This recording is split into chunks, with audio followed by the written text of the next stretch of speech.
Big boss ಇತಿಹಾಸದಲ್ಲಿ ಗಿಲ್ಲಿ ಹಾಗೂ ರಕ್ಷಿತಾ ಶೆಟ್ಟಿಗೆ ಇರುವ ಅಭಿಮಾನಿಗಳು ಯಾರಿಗೂ ಇಲ್ಲ. ಇವರಿಬ್ಬರಿಗೂ ದಿನದಿಂದ ದಿನಕ್ಕೆ ಅಭಿಮಾನಿಗಳು ಹೆಚ್ಚಾಗ್ತಾ ಇದ್ದಾರೆ ಹೊರತು ಕಡಿಮೆ ಆಗ್ತಾ ಇಲ್ಲ.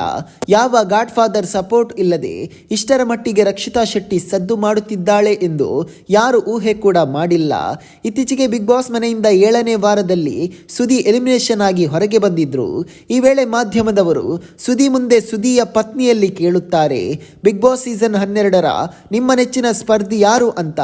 ಅದಕ್ಕೆ ಸುದಿಯ ಪತ್ನಿ ಹೇಳುತ್ತಾರೆ, ನನ್ನ ನೆಚ್ಚಿನ ಸ್ಪರ್ಧಿ ಅದು ರಕ್ಷಿತಾ ಶೆಟ್ಟಿ. ಅವಳ ಆಟದಲ್ಲಿ ಅಥವಾ ಅವಳು ಮಾತನಾಡುವುದರಲ್ಲಿ ಯಾವುದೇ ಕಲ್ಮಶ ಇಲ್ಲ.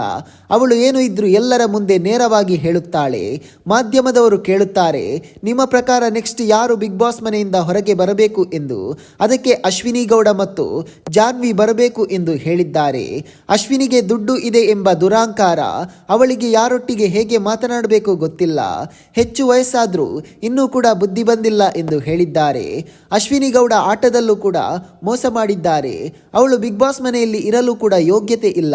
ಅವಳ ಮುಖ ನೋಡಿದ್ರೆ ಗೊತ್ತಾಗುತ್ತೆ, ಇವಳು 100 ಸಿನಿಮಾ ಬಿಟ್ಟು 1 ಸಿನಿಮಾ ಮಾಡಿದ್ರು ಯಾರು ನೋಡಲ್ಲ ಅಂತ ಮೋಸ ಮಾಡಿ ರಕ್ಷಿತಾ ಶೆಟ್ಟಿಯನ್ನು ಬಿಗ್ ಬಾಸ್ ಮನೆಯಿಂದ ಹೊರಗಡೆ ಕಳಿಸಲು ಸಂಚು ಮಾಡುತ್ತಾ ಇದ್ದಾರೆ. ಇವರ ಮೋಸದ ಆಟ ಸುದೀಪ್ ಸರ್ಗೆ ಗೊತ್ತಾಗಿಲ್ವಾ? ಇವಳ ಮೋಸದ ಆಟ ನೋಡಿದ್ರೆ ಪಿತ್ತ ನೆತ್ತಿಗೇರಲ್ವಾ ಸುದೀಪ್ ಸರ್ಗೆ ಎಂದು ಪ್ರಶ್ನೆ ಮಾಡಿದ್ದಾರೆ. ಸ್ನೇಹಿತರೆ, ಈ ವಿಷಯದ ಬಗ್ಗೆ ನಿಮ್ಗೇನಿಸ್ತದೆ ಕಮೆಂಟ್ ಮಾಡಿ.